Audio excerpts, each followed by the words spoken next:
नमस्कार। बिहार की खबरों में एक बार फिर से आप सभी का स्वागत है। बिहार की डेली ब्रेकिंग न्यूज़ को हर एक सुबह जानते रहने के लिए सब्सक्राइब करें माई स्मार्ट बिहार के इस यूट्यूब चैनल को, जिससे कि आपको बिहार की डेली ब्रेकिंग न्यूज़ हर एक सुबह मिलती रहे। तो आइए दोस्तों, बिना समय गवाए खबरों की ओर चलते हैं।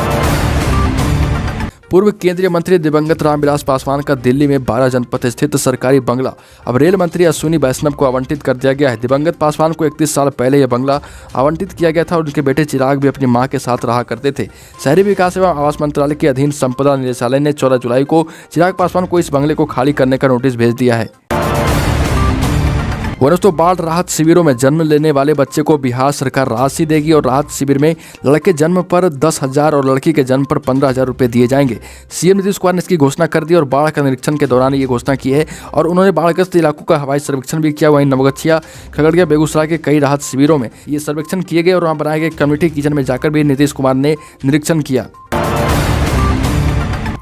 अगली खबर, जेडीयू कोटे से केंद्र में मंत्री बने आरसीपी सिंह के सामने विकट परिस्थिति पैदा हो चुकी है और केंद्र में मंत्री बनने के बाद उन्हें मोदी सरकार के मुताबिक बयान भी देना होगा और काम भी करना होगा। जब तक वो केंद्र में मंत्री बने रहेंगे तब तक उनको पीएम नरेंद्र मोदी में आस्था रखनी होगी। जबकि सिंह जिस दल से ताल्लुक रखते हैं उसके नेता नीतीश कुमार हैं और नीतीश केंद्र के बीजेपी शासित सरकार के सभी निर्णयों से इत्तेफाक नहीं रखते हैं। अगली खबर, पटना से केंद्रीय खाद्य एवं सार्वजनिक वितरण प्रणाली और जलवायु परिवर्तन राज्य मंत्री के अश्विनी चौबे इन दिनों बिहार के दौरे पर हैं। नए मंत्रालयों की जिम्मेदारी मिलने के बाद 6 दिनों के लिए बिहार पहुंचे केंद्रीय मंत्री ने आज पटना में ताबड़तोड़ बैठकें की और बक्सर के सांसद के तौर पर चौसा पावर प्लांट आरओबी निर्माण से जुड़ी विकास योजनाओं की समीक्षा की और साथ ही साथ बक्सर को जाम से राहत दिलाने के लिए जिले में बनने वाले 4 आरओबी का निर्माण सालों से अटका पड़ा है, इसको लेकर भी बैठक की है। दोस्तों, केंद्र में मंत्री बने लोक जनशक्ति पार्टी के नेता पशुपति कुमार पारस को आखिरकार हाजीपुर की याद आ ही गई। भतीजे चिराग पासवान को अपने संसदीय क्षेत्र में घूमते और बाढ़ पीड़ितों के बीच पहुंचते देख चाचा पारस भी जग गए हैं और वो अब अपने संसदीय क्षेत्र जाएंगे। बाढ़ वाले इलाकों में घूमकर वहां के पीड़ितों से मिलेंगे और उनका हाल चाल जानेंगे। इसके लिए उनके गुट के नेताओं ने पूरा प्रोग्राम भी सेट कर लिया है। अगली खबर, नेता प्रतिपक्ष तेजस्वी यादव ने विधानसभा क्षेत्र राघोपुर में बाढ़ का जायजा लिया। उनके साथ महुआ विधायक भी थे। प्राइवेट नाव से लोगों के बीच पहुंचे यादव ने लोगों से उनकी परेशानी के बारे में जाना और उन्होंने तिरसिया जाकर पिछले दिनों हुए नाव हादसे की जानकारी ली। हादसे में 2 बच्चों की मौत हो गई थी। पीड़ित परिजनों से मिले और इस दौरान उनके साथ पार्टी के कई कार्यकर्ता और नेता भी शामिल थे। दोस्तों, बिहार भाजपा के नए आदेश से विधायकों और सांसदों की परेशानी बढ़ गई। पार्टी ने पीएम गरीब कल्याण अन्न योजना के तहत बांटे जा रहे झोले को लेकर आदेश दिया था कि अपने एरिया में ऐसे झोले बांटे जो नवंबर तक नहीं फटे। इसके लिए केंद्रीय नेतृत्व की तरफ से सभी राज्यों को झोले का पैसा भी भेज दिया गया था। प्रदेश कार्यालय की तरफ से झोला बनाने वाली एजेंसी भी फाइनल कर दी गई है और एजेंसी ने 13 रुपये प्रति झोला रेट तय कर दिया है।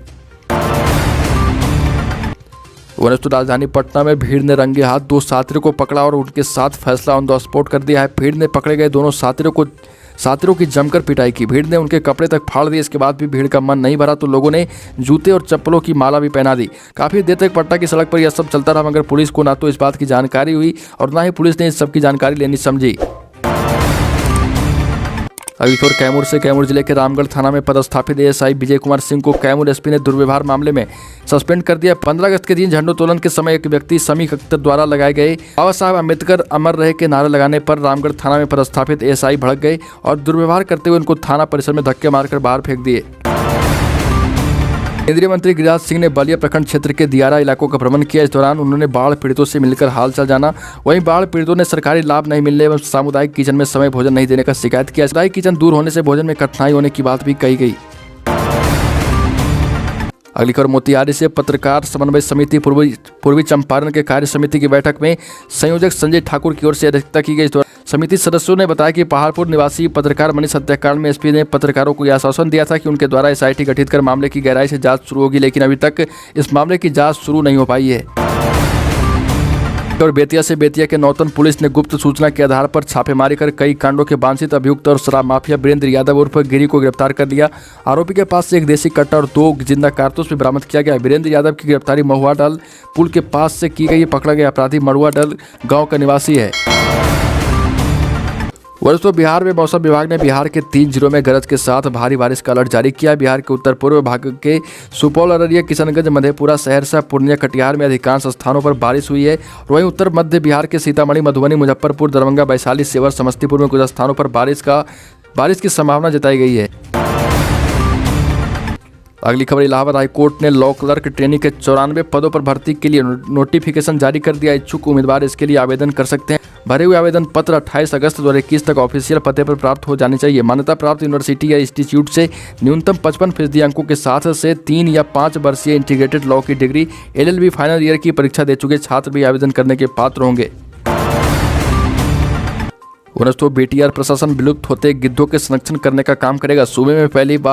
बिहार में पहली बार इसके संरक्षण एवं संवर्धन की दिशा में पहल की जा रही है। इसके लिए BTR प्रशासन ने सरकार को इस वर्ष भेजी गई वार्षिक कार्य योजना में इसे शामिल किया है और इसकी स्वीकृति मिलने के बाद इस पर काम भी शुरू कर दिया जाएगा। विलुप्त हो रहे गिद्ध BTR के कुछ स्थानों पर देखे जा सकते हैं। दोस्तों,